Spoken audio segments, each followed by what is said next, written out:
What's up, everybody? We back. Week 2, podcasting, X Factor podcast. We're not a star. We're not a superstar, Troy. We are. X Factors, baby. We X Factors. We changing the game. It's Fred and Troy Sports Talk, X Factor podcast, coming at you live. What's good, Troy? How we feeling today, baby? Feeling all right, man. We're quarantining here at the Coomer Casa, man. We're on lockdown, getting my first taste of what it's like to not be able to go nowhere, do nothing, see awful, nobody. Man. It's awful, man. Yeah, I know you got some taste of 4 weeks, man. 4 weeks, they locked me down. They can't hold me back. I'm an X Factor, baby. Come on. That's right. What jersey you got rocking today? Get yourself a Joe. The Miami. Oh, my Redhawks? Yes, Redhawks, maybe. Redhawks? I do believe. The Miami Ben Roethlisberger college jersey. We tough. Hold on. I'll show you the back. Tell you I'm not capping. Can you see it? Hold on. I got headphones in. Can you see the Roethlisberger? Yes, sir. He got a long name, so it's kind of hard to see. But so I got Steel City stand all the way up. I got the Hardwood Classic. I got Shaq Daddy. It's Laker game day. I'm excited. Best big of all time. NBA preseason action kicks off tonight. But for right now, man, we're going to get into what we talked at the beginning of last week's podcast, the Week 13 NFL preview. We made our predictions for each game of the week. And I got the records. I got the results here in front of me. Fred's heard them once because we had a little technical difficulties in the first podcast. But they wouldn't know it. But Fred's record was 11-4. And mine was 9-6. The one game difference was our disagreement on the Titan-Brown game. Yeah, I took the Titans. Let me now, man. No, I took the Browns. You took the Browns. Yeah, you took the Browns. I took the Titans. Oh man, let's go. Yeah, you threw in the Browns like late because you were tossing and you were turning. But you made the right call. You made the right call. So we're going to do that again this week. We decided to add in the Thursday night games, or the game, I guess, for the Week 15. So we're going to add up all of those. For the first, we got to do the Week 14, the 1 o'clock games. We got Andy Dalton returning to Cincinnati where the Cowboys face off against the Bengals. This should be a relatively easy one. Fred, who you taking and why? I'm taking the Cowboys by a lot. Bengals is not the same without Joe Burrow. You know, their offense is very poor. Defense isn't much better. I say just ride into the season, get you a top 3 pick, take the tackle from Oregon, and call it a day. Yeah. I don't know. Do what you got to do. As a Bengal fan, last week's loss was embarrassing. And it wasn't because we got, 17-7. It was for, the penalties towards the end of the game, all the fights. It was really embarrassing. That was not football. No, I would call it a dumpster fire. I hope Joe Burrow wasn't watching because I hope, because that's not us. That shouldn't be us. I got my favorite NFL player of all time, pretty much, Andy Dalton. I think he's going to win in his return to Cincinnati. Wish I could be there and get his college jersey signed. But sadly, I can't. He's a great guy. I love me some Andy Dalton, man. And the next matchup, we got the Broncos on the road to Carolina. This is an interesting game with two just very bad teams going head-to-head. It's just very middle of the road. Just kind of don't know where your franchise Drew Lock versus Bridgewater. Set the world on fire. Let's calm down with the quarterback action. Who you got, Fred, and why? Broncos traveling to Carolina. I'll go Teddy Bridgewater and the Carolina Panthers this game. McCaffrey's not back, or I guess he's not coming back. No CMC. Man, I like Carolina Panthers, though. I think they got a great receiving core. I think DJ Moore, Robbie Anderson, and Curtis Samuel. I think Curtis Samuel needs to move into that running back role, kind of like, I don't want to say Alvin Kamara-esque, but kind of that weapon gadget guy. And then I think they get them a quarterback and maybe another receiver to go along with that group. That'd be scary. They got a good defense, man. I love Brian Burns. I think he's a great young pass rusher, and they drafted Derek Brown last year. So I don't think Carolina in this one. I don't think it'll be a blowout, but I think they'll win it. And you got Matt Rule, one of the best young coaches in the NFL. Pastor Steve Coomer. Yeah. Troy's dad's coaching Carolina Panthers. Old Pastor Steve lookalike. But shouts out Pastor Steve. I'm going to actually go different. I'm going to take the Broncos. You know my love. Man, we argued for an hour straight about how I thought the Broncos were terrible. Oh, my God. But all the injuries kind of come on, man. Cortland Sutton, Von Miller, like they lost some of their prominent guys. That defense, bro, I mean, they held KC to 22 points. Rough. Yeah. I mean, it's how you play Kansas City twice. Yeah, but they had him with 22 points, gave him a battle on Sunday Night Football. Drew Lock showed some promise outside of that one drive at the beginning of the game. I love Drew Lock, man. He's got some potential. Ask him about the 10 straight 3-and-outs against UK. Shouts out Josh Allen and the boys. And another matchup I think that we are going to side with here. We got the Tennessee Titans going on the road to the Jacksonville. I'll make it short and sweet. Tennessee Titans by a lot. I'm not gonna. I can't believe that's set at 52.5 points. That's what they're setting it at. Ooh, I'm taking the under on that. That's insane, bro. Jacksonville. I think the Titans. They got to score 50 of them. I think the Titans might just murder them. Like if I'm a betting person, which I actually put a parlay in this week. Oh, and they were one of the 6 teams I picked because I think the Titans are going to murder them. I don't think it's going to be pretty. They're coming off an embarrassing game against them. I think. Bro, I got Titans big. I got Titans. Big. Absolutely. And this game, this 1 o'clock game next is actually pretty intriguing. We got the Kansas City Chiefs traveling to the Miami Dolphins. This is like a great offense versus a really good defense. Arguably the best defense in the NFL right now. You could go Rams, you could go Steelers, and the Dolphins are like right there. And weird. That's very strange. That's plain and simple, man. Brian Flores is a phenomenal coach. What he's done to that team is in 2 years, off of everybody. They were the joke of the league week 1 of last year. Everybody thought they were, garbage. And then they started winning games, beat the Patriots in week 17, took away their bye, and on goes Tom Brady. But that's a story for another day. But who you got here? Chiefs visiting the Dolphins. As much as I want to go Miami because I want the Chiefs to lose for Pittsburgh's sake, but I can't bet against Patrick Mahomes, man. Patrick Mahomes is going to light them up, I think. I mean, it doesn't matter who you have on the defense side of the ball. Patrick Mahomes is the best player in football. He'll show that again. Now, this line is set at 7. The Chiefs are favored by 7 points. Where would you go? Because this is actually one of my parlays. I took the Dolphins. I think the Chiefs are going to win. You take the Dolphins to cover? Yeah, I don't. I don't know. Dude. It's hard to bet against the Chiefs. They don't have enough offense to keep up. I would agree with that. But you know what I mean? I think you saw with Patty against a good defense. Like the Broncos have a solid defense. 22 points is not a lot for the Chiefs. Now, granted, they had a couple. They could have thrown the challenge flag on a Tyreek Hill. Streak down the middle of the field, and it looks a little bit different if that is called a touchdown. But I'm going to take the Chiefs as well. But I think it's going to be closer than people think. I think the Dolphins have a really good team. Oh yeah, that's definitely the 1 o'clock game I'll be tuning into. Oh, for sure. And next up, this is another good 1 o'clock game. The Cardinals go on the road to play the very hot New York Giants. Daniel Jones was a full participant in practice today, and he's looking like he will be playing. And this is also a game on my parlay, and I took the over of 47.5 points. I think it's going to be a fun game. I think both teams can put up high 20s, low 30s, and even though the Giants' defense is very, very good, who you taking here? Again, Cardinals on the road. You picked Kansas City last, right? To win? Yeah, we are both Kansas City. Okay. Dude, I've been thinking all day about this matchup. It's gonna be a good game. I think the Cardinals take it because it's a must-win for them. I mean, it's a must-win for the Giants too. I was about to say it's a must-win for both. Must-win for both.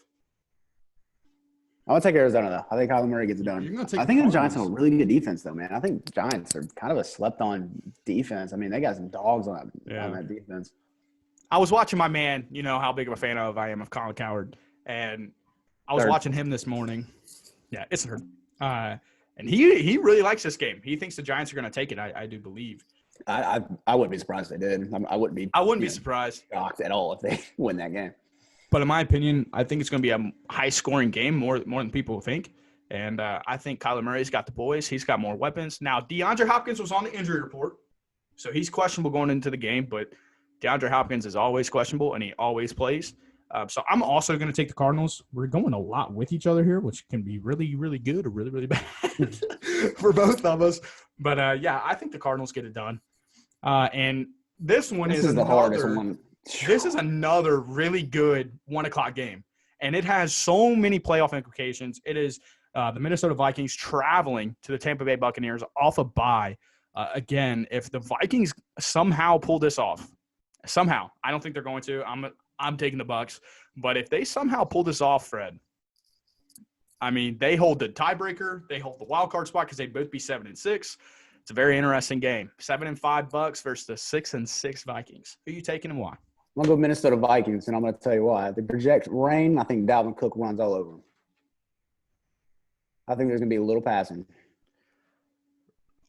So you're taking the Bucs, though? No, I'm taking Minnesota Vikings, baby. No, I'm taking Vikings. You're taking the Vikings? I'm taking Minnesota Vikings. All right. By guess what? Got a race here. Blowout. A blowout. I think they go to the Raymond James Stadium where they might be my sleeper pick to make the Super Bowl, and they smack them, and they say, this is where I'm going to be in February. All right. Minnesota Vikings. All right. You got the Vikings. By a lot. 20 plus. By a lot. No way. Adam Are you Thielen, serious? Justin Jefferson, Dalvin Cook, Kirk Cousins playing well. That defense coming together. They're on a roll. I think Tom Brady has lost it. He doesn't show up during big games. I'm putting a star next to this one. He doesn't show up during big games. That's a hot take. You got the Vikings big. Listen, Tom Brady has not shown up during big games this year. I think that continues. Vikings by a lot. Who you got? I got the Buccaneers. I think that defense is coming together. I don't think the Vikings offense is nearly as explosive as it needs to be. I think when it comes down to Tom Brady versus Kirk Cousins in big games, give me Tom. Kirk Cousins is very known, but he's known to have good Sundays. Good Sundays, just really bad Mondays and primetime. He's awful. So I think the 1 o'clock window really saves him here because I think the NFL did not think that so many playoff implications would be on the line in this one. Who's the favorite? I think it's the Buccaneers. Yeah. But I'm taking the Buccaneers just for the simple fact their defense is very good. Tom Brady's very good. And, yeah. There's a lot of good 1 o'clock games this week. Off the bye. Dude, there's a really good slate of games. And the last 1 o'clock game that we're going to or the last 1 o'clock game is the Houston Texans on the road to the dumpster fire that is the Chicago Bears. This is a, weirdly good game, but it's also it could go one or two ways. It could be like really low scoring game or really the Texans blow them out. Really fun, really high scoring. Depends on what who you taking and why. I'm going to take the Chicago Bears on this. I just don't think Deshaun Watson has the weapons right now. I mean, David Johnson just got put on the COVID list. Will Fuller's out for the year. Though. So you're taking the Bears. He doesn't have anybody throws him, man. I mean, this is a weird game to try to predict. I mean, if the Giants keep it low scoring, I think they will. I think they'll win. But I mean, Deshaun Watson's playing really well right now. But I got to take Chicago Bears on this one. I'm taking the Bears. I'm gonna take the Texans. I tell you, this is back-to-back weeks of taking the Texans. Which I mean, call me crazy, but they should have beaten the Colts. They were at the goal line. They just had a fumbled snap. Which whenever you look at it, you're like, man, the Texans probably should have won that game. That team's in shambles. They have a franchise quarterback, and they don't know what to do with him. They need – Deshaun's one of the – I was thinking about this the other day. Whenever you're talking about, they have this question, again, on the herd, where it was like, when it comes down to you have a bad offensive line. Like, let's just say all the NFL had bad offensive line. Every team. Which quarterbacks would you take with bad offensive lines? And they were talking like, Patrick Mahomes, Russell Wilson, Lamar, Kyler, the guys that can run. I don't know about that. With a bad O-line? Come on now. And you have to, Deshaun Watson is in the category of, the elite of the elite when you're talking about quarterbacks in the NFL. And, it's just so sad, what the organization, what they've done. It's not even like they have a good defense to they go off Chicago Bears. They don't know what they're doing on offense, but at least they have a really good defense. Houston has nothing. They have nothing. They have Deshaun Watson, and that's it. It just frustrates me. It frustrates me because I remember me and you sitting on a couch watching Monday Night Football last year, where the Saints and the Texans were going haymaker. Did you say they're going to go to the Super Bowl? And I said the Texans were going to the Super Bowl, and then they go up big in the divisional against the Chiefs, and I'm sitting there like, holy cow, my hot take's going to come through, and then Patty and the boys. That team went all the way back.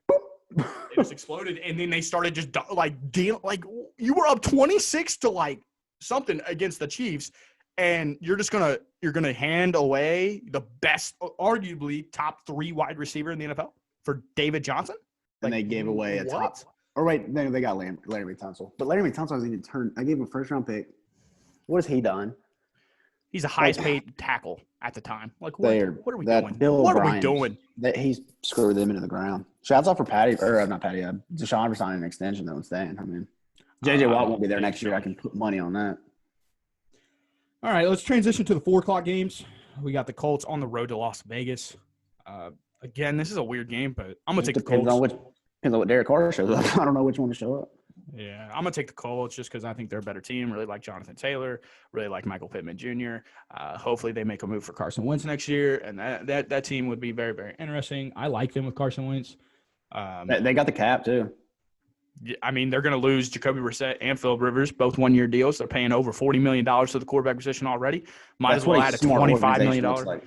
That's a smart organization. They are a very smart front office. Yeah, and I'm going to take the Colts. I think that I bet against them last week, and then the Raiders last week almost lost to the Jets. But this could be another one of those games, man, where Gruden comes out with the boys and they look like one of the top teams. They beat the Chiefs this year. Like, they're hot and cold, So who are you taking and why, my guy? I'm going to take the Colts. Also, I think Derek Carr gets in a bag. Hopefully throws it Darren Waller 100 times, but PPR machine. Is Josh Jacobs playing? I think so.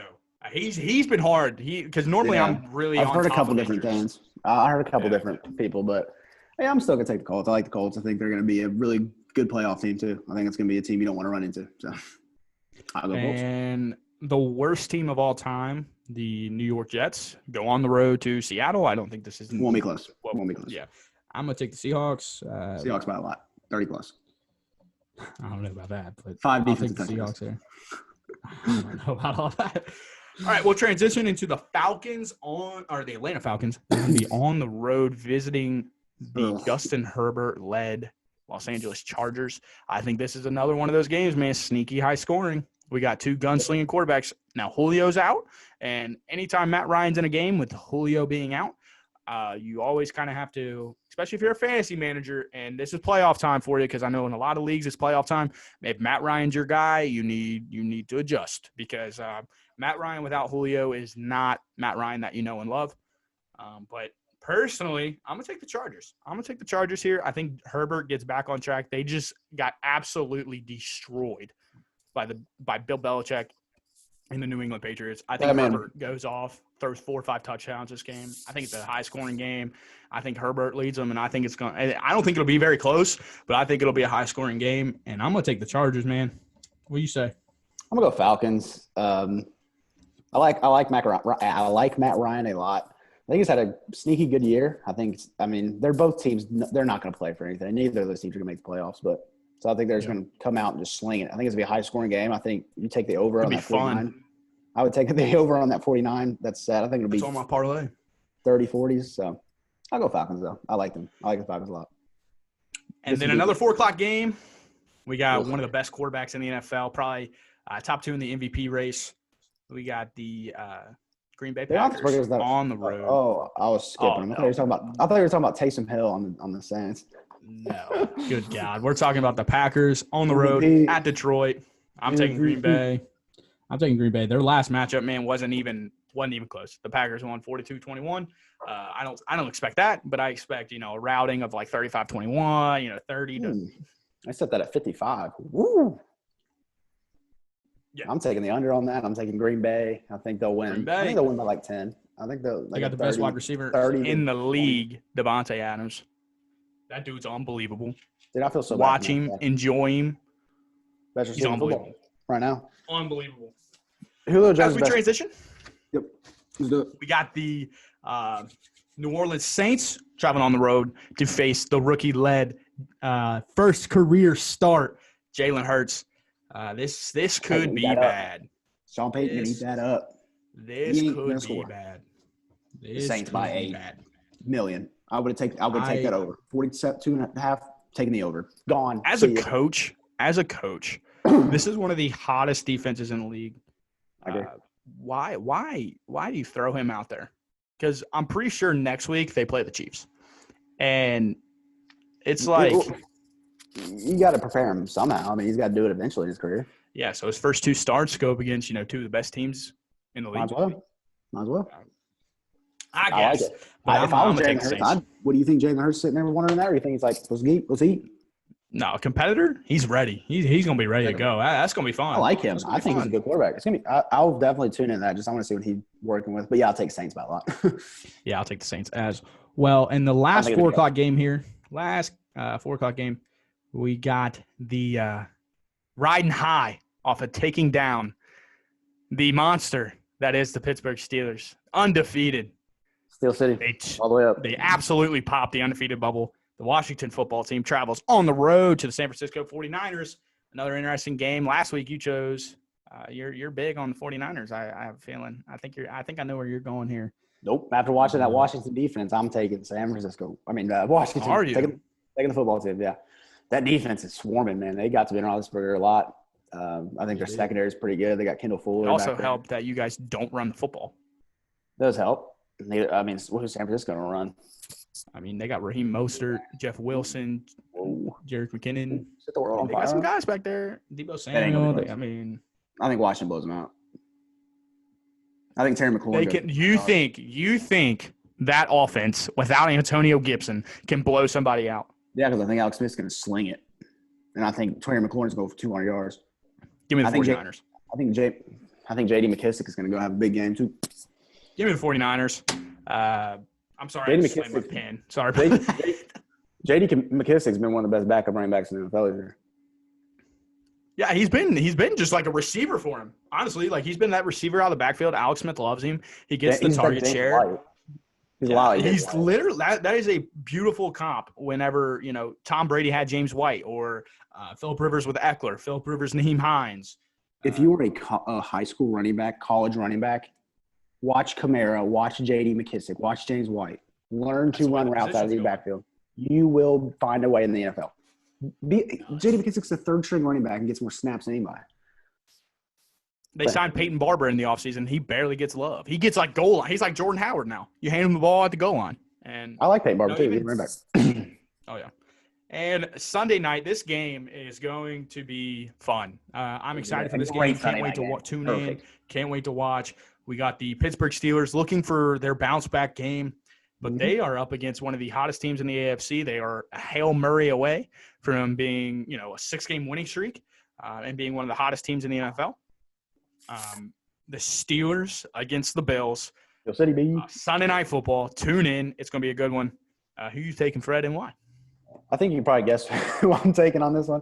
I'm going to take the Pittsburgh Steelers, and if I did really think we'd lose, I would tell you. But I do think we take this one. I think Ben comes out slinging that thing. They're projected 50 degrees, and we're in Buffalo, so it's going to be a rather warm day in Buffalo.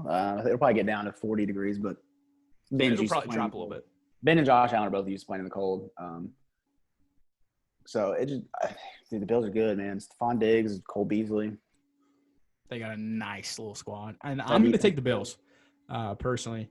I think this is one of the best offenses that the Steelers are going to face. I will say this is – what's up? If there were fans in the stands, I'd take the Bills on this. Yeah. Bills Mafia is crazy. Bro, and the team is if Josh Allen can just stay above 55% completion percentage, I think they win this game. If the Steelers defense forces more incompletions, the Steelers defense is unbelievable. Like they make good quarterbacks look very average. And I think if the Steelers defense, we're missing Bud Dupree. You guys are missing. You guys are missing some key pieces back there, but you guys still have Defense Player of the Year, in my opinion. TJ Watt. It should be close. They should give it something today. Still got Minka and Joe Hayden. You still got some boys back there, but I think this is another sneaky high scoring game, and I could see where Ben loves throwing the ball, and by reports he's changing plays at the line. And he's calling his number. He's trusting himself. He's trusting those weapons. And, me and you talk, we play Madden a lot. Whenever you have a good quarterback and you have weapons, you want to use those weapons. Like there is, he's got Deontay Johnson, Juju, Trace Claypool. He's got some boys. James Washington, very underrated. Eric Ebron. Yeah, he's got some pieces that he's like, dude, if I throw the ball 45 times a game, I will at least complete 30. Trust Deontay the most. I mean, Deontay's been his guy. There's no reason for him not to use those weapons. They're unbelievable. He has a lot of toys to play with, and he knows a lot of their contracts are going to be up, and he ain't going to have them no more.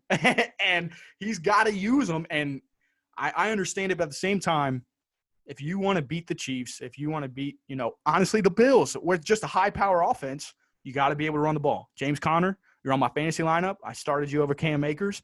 Do your thing, brother. Get you 2 touchdowns. Get you 60 yards, 2 touchdowns.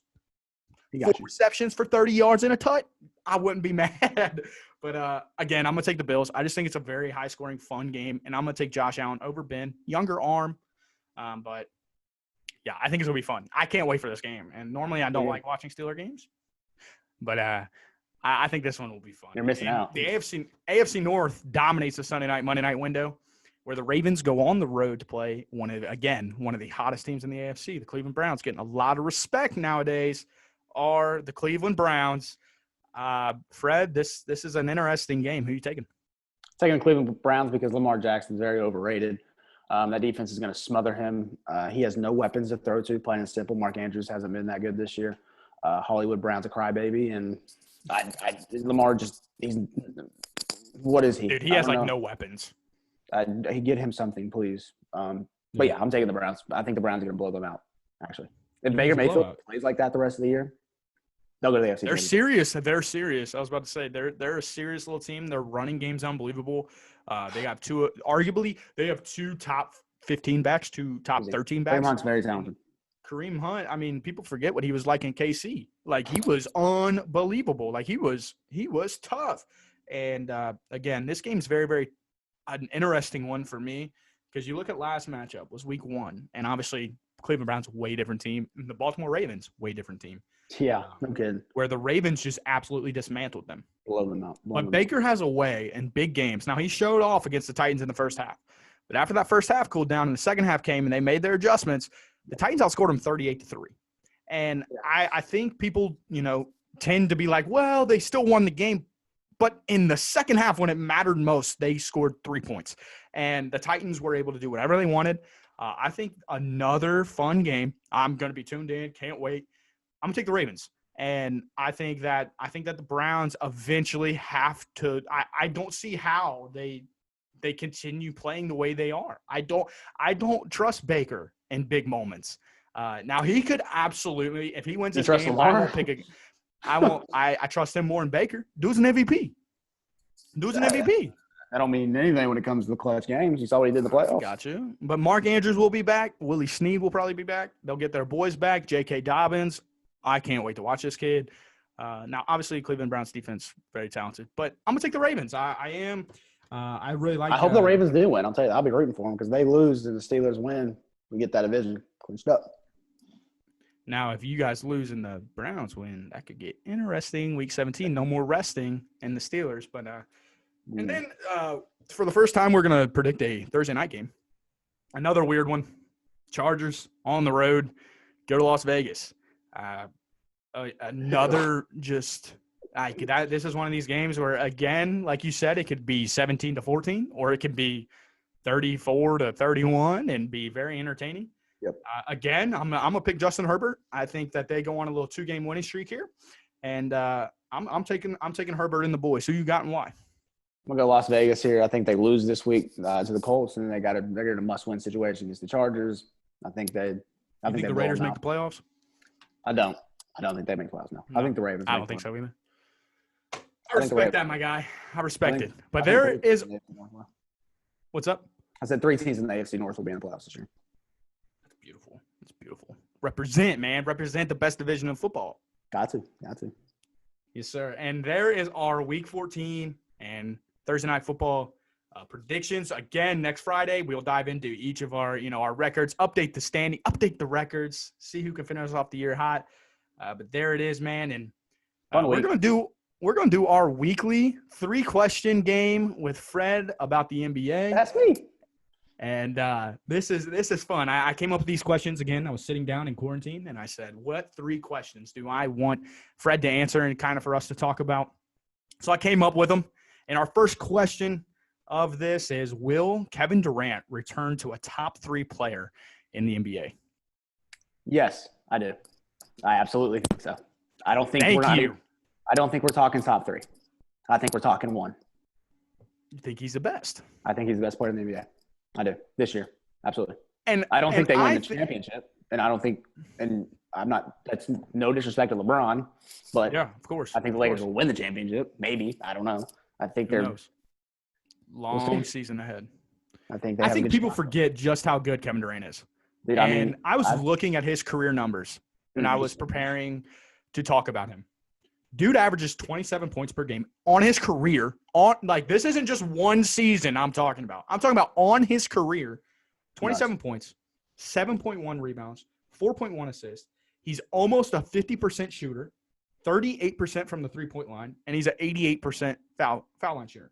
Dude defends. 4-time scoring champ, a 9-time All-NBA player, 1-time MVP, 10-time All-Star, and a 2-time champ, 2-time Finals MVP. And if he's healthy, he's a 3-time champ, 3-time Finals MVP. Insane. And the dude is unbelievable. I can't wait to watch him play basketball. I'm so glad you said that. I thought you were going to go the other way. No. And I love this. Just wait. It gets better. I mean, I think KD's love this. I think him and Kyrie. I think the Nets have a shot. I mean, they're tough. They're tough. I mean, Kyrie Irving's a little bit of a nut job, in my opinion. He's a little loose cannon in the head. But an interesting thing, if Kevin Durant signs off on this, what would you do if the Rockets and the Nets agreed to a blockbuster deal involving James Harden and Kyrie? Just a swap and like some picks maybe in there. You're saying James Harden goes to the Nets and Kyrie goes to the Rockets? For Kyrie, yes. So Kyrie would go to the Rockets? Yes. If Kevin Durant signs off on it. Obviously, Kyrie is KD's boy or KD's Kyrie's boy. But if it does, I'm just saying if. They would be disgusting. I mean, that duo is the best duo in the league at that point. James Harden will end up in Philly, but if that did happen, I don't know. Watch out. I don't know, man. I wouldn't. KD, I'm going to the front office like, yo, if they offered you a good deal for just Kyrie, you keep the pieces around him. You don't have to move Dinwiddie. You don't have to move LeVert. You ain't got to move, Jared Allen. You can keep that core and just, switch out arguably a top 5 player in the league in James Harden whenever he's just in his right mind with Kevin Durant. Come on, man. That's unbelievable. I don't like Harden. Unbelievable. I mean, me either, but it's like Harden. Just imagine those two, man. For me, like the guys I just can't stand. All right. Question number 2 is, what is your hot take for the 2020-2021 NBA season? My hot take is an East team will win the NBA Finals this year. Oh, so you're going Bucks, Nets, Celtics, one of those 3? Maybe. That is hot. I need to write this down. He said East team will win the NBA Finals this year. Wins chip. And I think a surprising team will win it. Ooh, okay. All right. I think and 4-8. Oh my. So you're going like Miami Heat-esque again. Kind of Cinderella story. Mm-hmm. All right. And this one's going to be fun. Your top 5 players in the NBA right now as we are today. Who's your number 1 or who's your 5th? Let's go 5 to 1. Who's number 5? Number 5, I got Stephen Curry. Easy for me. Best point guard in the NBA, best shooter, one of the best scorers. Steph Curry, pretty much self-explanatory. Winner. Dude won 3 championships, 2-time MVP. Unbelievable. I also did a top 5, and my number 5 was Steph Curry. So we're right in sync right now. He's had a lot of time to rest. He's had a lot of time to rest too. His body looks great. So number 4, I got Anthony Davis. People will probably just say I'm a homer because he went to Kentucky, but dude, I mean, defensively, you take that into account, what he does defensively, how he impacts the game. I think unbelievable. I think LeBron uses him exactly how he's supposed to be used, and I think he's the 4th best player in the NBA. My 4 was Kawhi Leonard. He's my 4. Kawhi Leonard, outside of his leadership, whenever he's on the court, again, we can make that defensive argument. If he played every game, he could be arguably the best defender in the league. Sure. If he played every game, he could be an MVP candidate every year. He is unbelievable. His mid-range game is beautiful. When he's out there playing basketball the way he knows how, and he's backing dudes down, hitting them with that fadeaway, it's like Kobe, kind of like OG Kobe-esque with his just mid-range attacking ability. And, he's not like I haven't seen – like he can obviously, finish very well, but he's not like one of those guys that's just going to attack and try to get layups. He's more of like the mid-range, sniper mid-range. It's actually really beautiful to watch. Stiff, actually. He's like a stiff. It looks stiff anyway. His shot's stiff. I mean, His he's hitting shots, and like kind of his shots like very stiff. But yeah, that was my 4. Who's your 3, man? Giannis Antetokounmpo, brightest talent in the league right now. MVP, defensive. What he win defensive player of the year, didn't he? 2 years ago, back to back. I mean, defensively, I do think I don't know about that. He might not have, but I think he did. I think he went back to back on it. And they surrounded him with more talent. I think it's just going to accelerate his game even more. So I got Greek freak. They did pair him with one of the more underrated players in the NBA, in Drew Holiday. Drew Holiday's unbelievable. I mean, you listen to All the Smoke podcast. They ask every NBA guy they have on there who's the most underrated player in the NBA. 99% of them say Drew Holiday. I mean, it's who do you hate guarding? Kelly Oubre said. Who do you hate guarding? Huh? That's what they asked him. That's what they asked Kelly Oubre. Who do you hate guarding the most? He said Drew Holiday. Like, Drew Holiday is just so underrated, so undervalued. That addition of him is just beautiful. Beautiful. And who you got at 2, man? I got – now, this is preseason. I think this might change. I got Kevin Durant at 2. I think that could change to 1. It depends on, obviously that can definitely change. But, yeah, I got KD at 2. Okay, so my 3 was Anthony Davis. Again, the way he just impacts the game, impacts the flow. Dude's unbelievable on the offensive end. He can do everything. He can shoot threes. He can shoot the midi. He can attack. He can post up. He can hit you with a hook. He can hit you with a spin move. He can hit you with a little jab, one dribble pull. He can do everything. His handle. He's unbelievable. And if he plays a full season, he would be in the MVP conversation. I don't think he will. I think he'll kind of, take some time. He's going to listen to LeBron, and he's going to just soak in everything. And I saw those two, a video Markieff Morris put on Instagram, was those two out in the practice facility parking lot, ice bathing together. And I think for Anthony, like, this is a big moment for him just to learn, be a little sponge with LeBron, soak everything in. And and my 2 as well is Kevin Durant. I think Kevin Durant is unbelievable. One obviously noticeable name that you're going to see off my top 5 is Giannis. I think he has a lot to prove. I think I'm not bought into him. I think he's he's a very more skilled, talented Russell Westbrook, where he just attacks. His motor's unbelievable. He rebounds the ball. He does everything you want him to do, but he can't shoot. And whenever you can't shoot, you're very one-dimensional, where he is attack, getting the rim. In the playoffs, that don't work. You get them smart coaches that are going to put and have guys like Bam that can just literally be just as athletic as you, but he can give you a few steps and anticipate where you're going. He's one of the best young defenders in the game. And I think for Giannis, jury's still out on him. But who's your number 1? I think we both agree here. The King, LeBron James. Not even close. He's the best player in the NBA. King. The gap right now is kind of crazy. I think Kevin Durant coming back gives hope to everybody. I'm gonna tell you this, man. I love LeBron. I'm a big LeBron guy. He's on my favorite team. He impacts much more than the floor. He's an impact of a life. He's a winner on the court, winner off the court. He's a stand-up guy on and off the floor. Yep. And Kevin Durant outside of basketball is not LeBron. It will never be LeBron. He's got the burner accounts. He's got this. He's a different personality, and that's cool. But on the floor, Kevin Durant is one of the most talented individuals I have ever seen. And when he's healthy, I said whenever he was in the Golden State, he's the best player in basketball, and it's not close. Now, LeBron's impact can sometimes be greater, but Kevin Durant with a basketball, dude can shoot from anywhere. He can dribble from anywhere. He's a 7-foot shooting guard.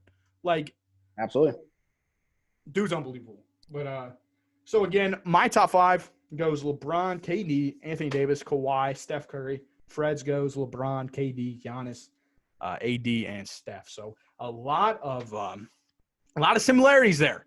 And now we get to the fun and to another interesting where we're going to do some award predictions. We're only going to do MVP, Most Improved Player, Sixth Man of the Year, Defense Player of the Year, and Rookie of the Year. And so I'm excited about this. You did top 4, right? We're doing top 4 of each, or are we going top 3? What are you thinking? We do top 3. Top 3? All right. Who comes in at number 3 of your MVP voting this year? I got Anthony Davis. I think Anthony Davis is going to be there. I do. All right. For my 3, I got Bradley Beal. I think Bradley Beal is going to have one of those years. Top 3 in MVP voting. One of the first years with Russell Westbrook. Who was it? Who was in top 3 MVP voting? Literally 2 years ago with Russell Westbrook. Who was it? You remember? Pandemic. Something happened in the pandemic where he was in the bubble shooting shots off the side of the backboard in Game 7. You know what I'm talking about? Former MVP candidate when he played with Russell Westbrook, Paul George, Pandemic P. I think Bradley Beal is going to have a great year. Last year, he averaged 30.5 points per game, 4 rebounds, and 6 assists. Very undervalued guy because he played for the Washington Wizards. And now he's got some talent with him. I think Russell Westbrook only elevates teammates. I'm not a big Russell Westbrook fan, but when he plays with good players, outside of James Harden, they tend to do very well. And I think Bradley Beal is coming in with the right person. He's the right guy. I love Bradley Beal. Absolutely. I hope he ends up on the Laker jersey one day, but I don't think it's going to happen, but I can dream. And he's one of those guys. Who's your number 2, man? This was a toss-up for me. I wanted to go LeBron, but I don't see 2 Lakers being in my top 3. So I'm going to go Giannis. I like Giannis Antetokounmpo. His numbers just jump off the board. And like I said, I just think the guys around him are going to just accelerate that game even more. So I got Giannis for my number 2, buddy. Only way LeBron wins MVP this year, and I would love to see it, but only way he does if he averages like plus 28.5 points and actually plays a lot of games, which I don't see. Again, the reason I don't have any Lakers in my most valuable player race is just due to the fact they played until October. And it will be very hard for these guys to show up every night and play. And you can't be mad at it. Like, these guys played 2 months ago in a bubble where they were putting it all on the line. Great basketball, no home court advantage. And you can say no travel, but it's still basketball at the highest level, playing 30 to 40 minutes a night. And it's the finals. So give the guys a break. My number 2, also Giannis Antetokounmpo. I think dude's regular season numbers are unbelievable. Again, I'm going to stand by, in my opinion, not a top 5 player in the league, but he can prove me wrong. And I love being wrong when it comes to predicting who is going to be the best player in the league or who is top 5. Because if a guy stands up and shows out, then that's more entertaining and it's a lot of fun to watch. So if Giannis develops a jump shot, he's top 3 easy. So, absolutely. And who is your MVP going into the year? Kevin Durant. I think Kevin Durant. Hey, I like that. I think Kevin Durant. I like that a lot. So you think Kevin Durant comes off an Achilles tear and wins the MVP? What a story that would be. I think Kevin Durant comes off an Achilles tear, wins MVP, and then wins the NBA Finals. And Finals MVP. Yep. That'd be the only way they win the Finals. Yep. That guy's unbelievable. If he does that, people are going to be talking so much about how this man is top 5 all time. Dude, so much is going to be put on his shoulders if he does that. I would love to see it. I think that'd be fun. Obviously, unless they play the Lakers, then I want the Lakers to win. KD, if my MVP accounts. Oh, he'd be going nuts. He'd be going crazy.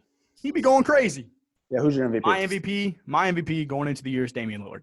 I think Damian Lillard's unbelievable. I have them as the 2 seed in the West, and if that happens, Damian Lillard is going to have a great year. He's my MVP favorite. I think he'll play every night. I think he's a guy you can rely on. I think he's a guy that's going to get buckets. I think he's kind of going to have that Steph effect where he just has an unbelievable year, and they give him MVP. And the Portland Trailblazers will lose in the second round of the playoffs, per usual. But but if they get the 2 seed, he probably will win MVP because he carried them. It's a regular season award, and they're very much sticking to that. As Giannis got taken out in the second round this year, they should give it out before the playoffs. There's no reason to wait because then these guys are like, man, no way he's the MVP. But Damian Lillard is my favorite to be Rookie of the Year or MVP. I wish that would be crazy if he was Rookie of the Year. All right, and we're going to transition into Most Improved Player. We going top 3 again? Absolutely. All right, who's your 3 in Most Improved Player?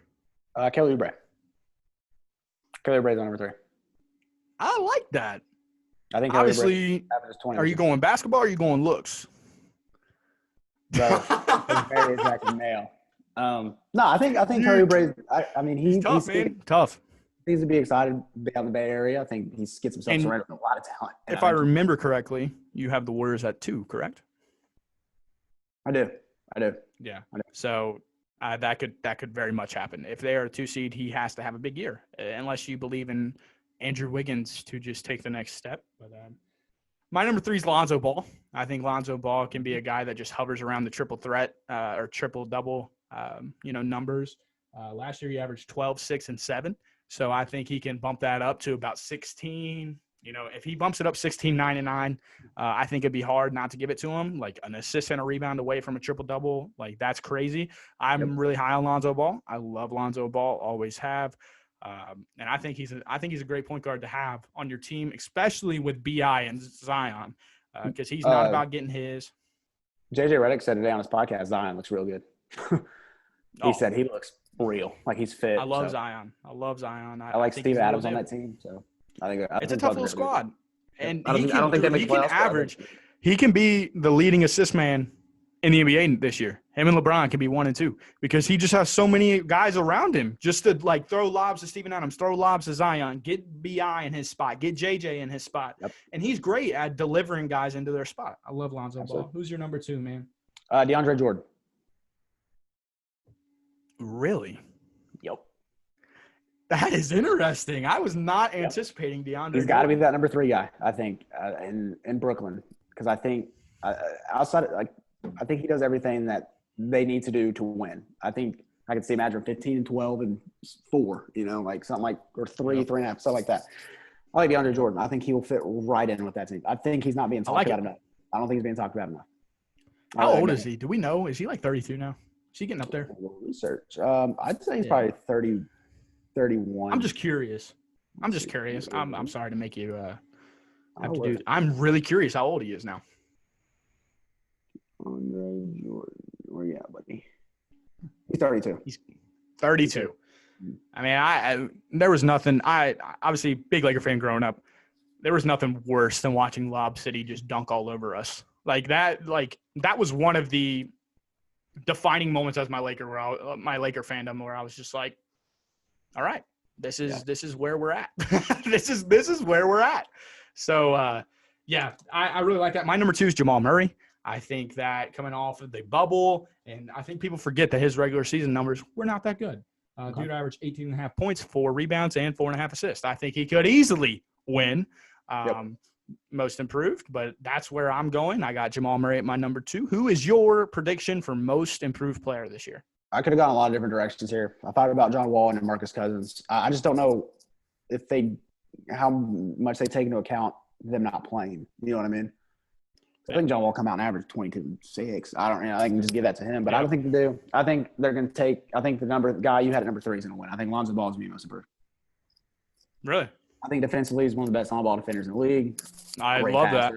I think scoring up this year, I think Lonzo Ball will be the most improved player. My most improved player is Michael Porter Jr. I think he averaged 9.3 points per game last year, 4.5 rebounds. If he can stay healthy. 0.8 assists. I mean, that's just setting you up for that BI year where he averaged 15.5 last year and went up to 23. So I think he can make the jump from about 8 or 9 to about, 16, 17, maybe even, kind of get close to that 20 range just because if they got Jokic and Murray, who's that third guy? Michael Porter Jr. can literally slide right in. He's got the confidence of the bubble, the confidence of the coaching staff. He made really good plays down the stretch in their Western Conference Finals run. And I think him and his teammate Jamal Murray are going head to head, and I love Lonzo. So not surprised here. We got some good, talented guys who have the chance. Just tears it up this year. I don't think. I love Lonzo. He can make us both look dumb, but Lonzo, I think is a good bet. Okay, let's transition to the 6th man of the year. Top 3. We're just kind of going to touch on these. Who you got at number 3? I got Montrezl Harrell. I like that.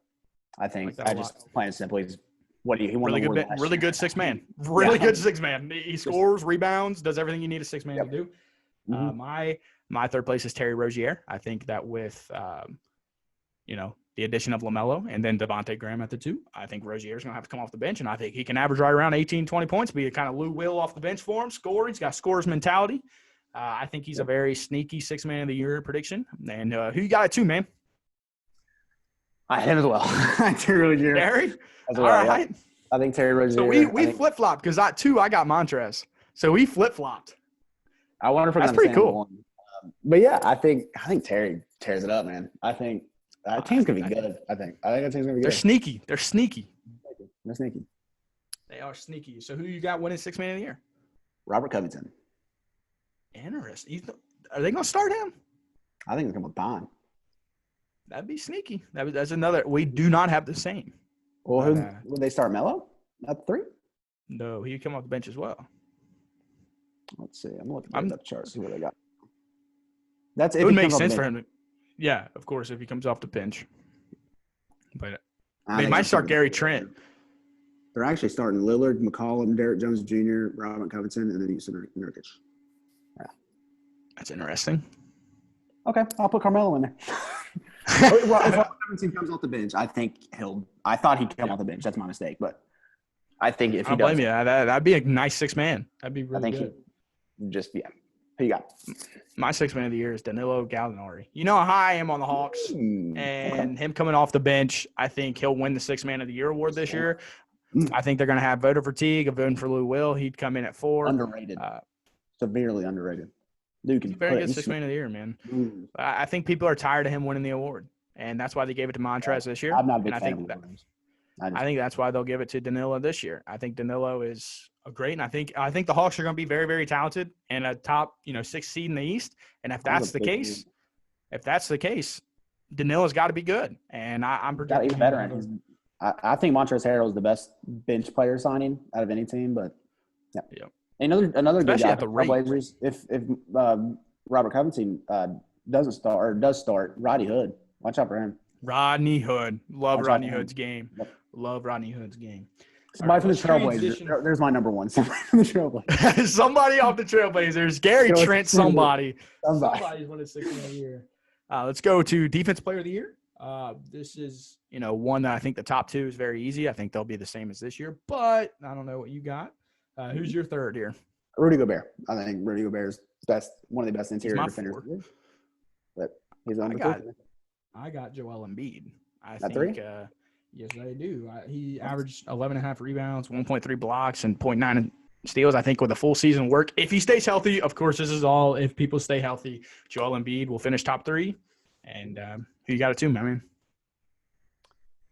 Hassan Whiteside. All right. And Sacktown. All right. At mine too, I got Giannis. Yeah. I think it's just a safe bet. Yeah, I think it's just safe. They're gonna put him up there because he gets a lot of rebounds and gets some blocks and he gets some steals. That's why I was thinking about Hassan Whiteside. I mean, he's gonna probably lead the league in blocks and rebounds. So. Oh yeah, dude, him up against. Who you got?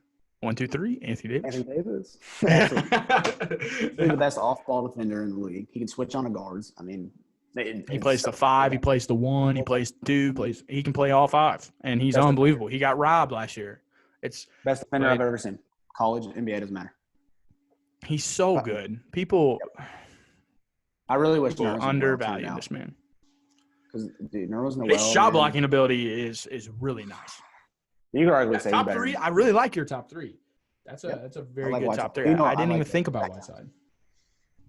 I do. You do. And for them to have a good year, Hassan's got to prove that he's still that guy on the Miami Heat that is hungry to score, hungry to rebound. He was averaging like 20 rebounds a game in the Miami. Dude was gobbling them up. And he needs to show that again. And I think he's got it in him. The playoff run where he played against the Lakers, he played very, very well. And he's getting shape. That's a good. He looked out of shape. So. They all did. The Lakers ran circles around them. That's why everybody was acting like they were going to have a tough time. Obviously this is, bringing up old stuff, but they lost one game and then, yeah. All right. This is a fun one here. This is a fun one. Rookie of the year. Who I went basic, your 3? Who's your 3? I went super basic with my 3, but my number 3 is Tyrese Halliburton, Sacktown. Okay. Again, you think big year out of Kings. You think a big year. I think Buddy Hield has a shot to be 6th man of the year. Yeah. If he's I don't happy, think man, who knows if he's happy or not, though. I think them drafting Tyrese Halliburton said a lot. I mean, I think so too. who knows? I mean, they might just take the best available. I don't know. But yeah, Tyrese Halliburton, so number 3 for me. What you Number got? 3 for me is Killian Hayes. I think he got the starting job in Detroit. He's getting a lot of experience and a lot of help from D Rose. They're not bad. And honestly, I think coming out of that point guard spot, he's got to average 12, probably like 6 assists, 5 assists, and maybe a couple of rebounds thrown in there. I like Killian Hayes. He's tough. He's a long, athletic guard. Not a lot of people talked about him coming out of the draft. And I think he's a good talent. I really like Killian Hayes. I don't think he's some star point guard better than LaMelo, but he's going to get a lot of opportunity that a lot of these guys won't, and especially like a guy like R.J. Hampton, who's going to go into the Nuggets, kind of be a developmental guy, sit under Monte Morris and under all the guys they got, Jamal, all those guards, Gary Harris, all those brothers. So I had to go through Killian Hayes. Who you got it too, man? Obi Toppin. OB. New York Knickerbocker. Little Knickerbocker. I got Knickerbocker. LaMelo Ball at 2 for me. I think he has a great year. I love LaMelo. I'm a big Lonzo and LaMelo fan. Those two guards. LaMelo's unbelievable, man. I just love him. I love watching him play. I will tune into too many Hornets games just because I want to watch him play. He draws the eye. He's a ticket seller. Great pick for the Hornets. He draws people more than the top 2 picks, Anthony Edwards and James Wiseman. If you are just purely based off of marketing, you would have picked LaMelo 1 just because he sells tickets. He's unbelievable. And I really like him. I think he's – I also agree. I think he's the best talent. He's unbelievable. He's long, athletic. He would have been so tough. They would have been able to run circles around teams. They would have had the death lineup back. They would have had Steph, Melo, Wiggs, Oubre, Draymond. That's like where they were at their best with a small 5. Like they would have been able to just run. That would have been beautiful. Don't get me started. They should have. And who you got winning Rookie of the Year, my guy? LaMelo Ball. Do not blame you. Wow, don't blame you. Shot. Long shot. I got Obi Toppin. That's my Rookie of the Year. I think he'll get some run. He's gonna run. That offense is gonna run through him, I think. New York Knicks have nothing to get excited about other than the New York Knickerbockers / Wildcats. Yeah, the New York Wildcats should be their new name. My Lord, all the Kentucky Wildcats coming through there. Kenny Payne started the movement. Seen the light. Yep. All right, so let's get into our All-NBA teams. With awards comes the All-NBA teams. When I went with the format of 2 guards, 2 forwards, and a big, maybe some of the positions I listed, maybe a little off, who knows. But who you got as your All-NBA first team? Who you got as your All-NBA first team? Start with 13. 13? All right, let's start with 13. You go ahead. My 2 guards are Trae Young and Bradley Beal. All right. My 2 forwards are Jimmy Butler and Kawhi Leonard. And then my big is Karl Anthony Towns. Like that. My point guard's also Trae Young. I got James Harden here because I don't know how many games he's going to play with the Rockets. Is he going to pull the – I don't even know if he's going to play. Yeah, what is he going to do? What is his attitude going to be like? Because whenever he don't want to play, he's going to throw up 25, 30 shots and make probably 6 of them. So, I mean, when he don't want to play, I think he sits out. Yeah, so he's mine. And then the small forward I picked was Jimmy Butler. I put Kevin Durant here at the All-NBA third team. I think he's going to slowly integrate himself back, and I don't see him really going full force to start the year. I see him kind of feeling his way back into the grind, and, of course, during the playoffs, I think he'll come back to just unbelievable. I had him as one of my top 5 NBA players. This is just obviously – and then I got Bam. Bam as my All-NBA third team big. I think he's going to have an incredible year. So All-NBA second team, let's see who you got here, man. My 2 guards are Damian Lillard and Devin Booker. My 2 forwards are Jason Tatum and LeBron James. And my big is Anthony Davis. Okay. All right. I like that. My second team, if we were playing 5-on-5, I'd probably take them over my first team. But I got Steph, Luka, Kawhi, LeBron, and Nikola Jokic. That's my All-NBA second team. I like I that. think, again, why I have LeBron on the second team, he's not going to play a lot of games, guys. Let's just get it through our head now. Let's That's my understand. exact thought too. Let's understand this guy's coming off a lot. He's almost 36. This is the 18th year in the league, bro. It's a lot of 18th year in the league, bro. Let's let this guy have some fun, be an All NBA second teamer for one time, and then in his year 19 go back to the first team. Let's just let him do it. He ain't out here trying to win awards. He out here trying to carry that. He's trying to chase the ghost in Chicago, as he said many times. Is he at 4 or 5 chips? He's at 4. So he's looking for 5. Okay, cool. He's looking for number 5. He's looking for that Kobe 5. Rest in So peace. you're All NBA first team, my guy. Who you got? My 2 guards are Stephen Curry and Luka Doncic. My 2 forwards are KD and Giannis Antetokounmpo. And my big is Nikola Jokic. Jokic. I think he has a huge year, bro. I really like Jokic. I really like Jokic. Again, I was about to say, I saw a picture of him. He looks back to his, beginning of the year last year, Jokic, whereas middle of the year he'll start. He's still going to drop 30 and 15 on your head if you let him. He's the best YMC hooper in the game. But again, like I said, if we're going 5-on-5, I'd probably take my second team over my first team. But my first team is my MVP favorite, Damian Lillard, Bradley Beal. My small forward is Jason Tatum. My power forward is Giannis Antetokounmpo. And my big is Anthony Davis. I think Anthony Davis is just going to have a great year. I don't think he plays a lot, and I could see him and Jokic flipping like you have. Yeah, that's like what you have. I can see Tatum and KD flipping too, or I think Tatum could easily be first. I think Luka could go. I had Tatum as my number 4 MVP. I think he's going to have a great year. The ball is going to be in his court to make plays because they got rid of Gordon Hayward. They got Jeff Teague off the bench, who's fine. He's talented, but they don't really have any bucket getters outside of him now. And Kemba, they just surround him with shooters. Yeah, but I mean, Kemba can catch and shoot. You give the ball to Jason Tatum, let him work. Jaylen Brown's unbelievable. You let them guys work. Jason Tatum's going to have a great year. I really like him. I really like our segment there, bro. This was a lot of fun. We did the All NBA. So again, his first team was Steph, Luka, KD, Giannis, Jokic, great 5. Mine was D. Lil, Bradley Beal, Jason Tatum, Giannis, Anthony Davis. That was a lot of fun. Not even going to lie. So we got enough time. You want to go ahead and talk about Kentucky for 10, 15 minutes and then wrap it out? 10 to 15 minutes is a stretch, but I'll give it a little 5. Yeah, they are hard.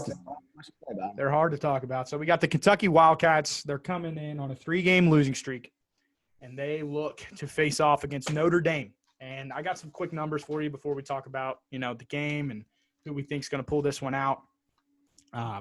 So Kentucky, like I said, 3-game losing streak. They're struggling to find an identity, struggling on the offensive end. I have this written down here. They have scored over 70 points one time, and it was in their win where Notre Dame has scored over 70 in every game that they played this year. They've lost to 2 ranked teams. Both their losses are to ranked teams. They lost to the number 13th ranked Michigan State by 10 points. They lost to the number 22 ranked Ohio State by 5, in which they put up 85 points. They put up 70 on Michigan State. They score the basketball. But something I noticed whenever I was doing a little bit of research on this game, they give up a lot of points. So if Kentucky wants to finally, Fred, put the ball in the darn bucket, tomorrow afternoon would be a beautiful time to start putting the ball in the bucket. What do you think about the game coming into it? They better show up. I'll tell you that. They don't have an identity, man. It's unbelievable. They got a good guard playing, Patrice Hub. I don't even know. I don't even know if I'm going to take him. Patrice Hub averages 22.3 points, 5 rebounds, and 5 assists. Against Ohio State, he had 26, 6, and 6. He's very good. Dude's a certified bucket. They also have a good big man in Nate Lazowski. He averages 15, 10, and half an assist on 63% from the field. Against Ohio State, he had 17 and 9. And then you look at another dude. They play a 7-man rotation. 5 of them are juniors. 2 of them are freshmen. And they play those 5 juniors. They're starting 5. I looked at it against Ohio State. Each starter logged at least 36 minutes. At least 36 minutes of basketball being played is by juniors, experienced guys, and their third leading scorer, Dan Goodwin, another guard. He averages 14.3 points and 7 rebounds out of the guard spot. Against Ohio State, he had 16 points and 3 rebounds with 2 assists. They're a very experienced roster. They go 7 deep, and They're experienced. Another experienced team. How does Kentucky? What do you think comes out of this game? With a team that just they score the basketball. They average 77.7 points per game this year, but they give up 80. They average 80 points per game against. Yeah, but we can't score, so it doesn't matter. So yeah, we score 67.3 points per game, and the only reason that is that high is because we scored 82 against Morehead State. The only reason it's that high. Don't even talk about Morehead State. That game doesn't matter. No, that's the only game we played against a bum. It's just unbelievable, man. And we should be able to out-rebound them. We should be able to disrupt them on the defensive end. Will somebody step up? Will somebody play hard? Will somebody fight? Will somebody show a little bit of guts? A little bit of pride? Don't know. This is the first year. This is the first year I can say this is no longer on Cal. If you blame Cal for this, you have been searching to blame Cal for years. If you start blaming Cal for this, because this is not Cal's fault. Cal knows how to win. Yeah, look at his record. Look at his resume. Cal knows how to win. This is on the guys. They have to produce. They have to want to be good. They have to want to play good. Like, it's not like Cal just comes into a practice like, hey, let's go one-on-one today. You think Cal is sitting there being like, hey, let's play some ISO ball. Hey, BJ, go over there with Terrence and learn how to freaking dribble back and forth and then jack up a shot. No, that's not what they do. They fight I'm sure they fight in practice. Cal has nothing but good things to say. But this team needs an identity, man. And they go up against a team that knows their identity. We're going to score. We're all juniors. We've been here for 3 years. We've been grinding in the ACC, which isn't as good of a conference as SEC, but they still play up against really good teams. And they've played, they played 3 games this year, 2 of them against ranked opponents. They've lost both, but they've been close. Whereas Kentucky, when they play up against these good teams, experienced teams, they're blown out of the water. And it's not even like competitive. It's competitive for a half. Your silence is deafening because I know exactly what you're thinking. This team needs to find it, man. I just let you go on the rant, bro. I just let you rant. You took over. I love it. It grinds my gear, man. What do you think about the game? Now that I've kind of talked about the numbers, they score a lot. What do you think? Who is your MVP for Kentucky this game? Last week you called DJ Boston. You think Coach Cal? Coach Cal's my MVP. I love that. I think they just need to get the ball to Terrence Clark. Get the ball to Terrence Clark. Draw up plays for Terrence. Let Terrence make plays. If he doesn't come out and play point guard tomorrow, I'm going to be very upset. I think Terrence Clark needs to come out and be point guard. You take over the ball and play defense. Take care of the ball and play defense. You got a good shot. But if you don't do that, then you just, I don't know what you're going to do because I don't know what this team is. So, all right. So before we go, give me who wins, score, and you've already given me your MVP. So who you got winning this game? UK 70-65. 70-65. So you think they hold Notre Dame for the first time this year under 70 points? Yeah, I think we're very good defensively, but our guards better stay in front of our guards because, or if not, it's going to be a long night. But it's not like he's a big guard, so it's not like he's going to sprint around you like the Richmond guard. So I think our length will bother him, but who knows, bro? Who knows what team will show up tomorrow? I don't know. I don't even know if there's a good team that can show up tomorrow. I think that this is a very tough game for the guys. I think it's another, I hope they prove me wrong, but I think Notre Dame's going to get this one. I think it'll be I don't like the last few games. Like, yeah, they played really good defense against Kansas. They gave up almost 80 points to Georgia Tech. And Georgia Tech is worse than Notre Dame. Notre Dame's a way better offense. And to me, I think Notre Dame's gonna score the ball. I think it'll be close. I think Notre Dame wins by 2. I think it'll be one of those, mid-70 games. I got it 75-73. Notre Dame edges out the Cats. I think it'll be a tough game. But, again, it's not like Kentucky needs to win this game to have positives coming out.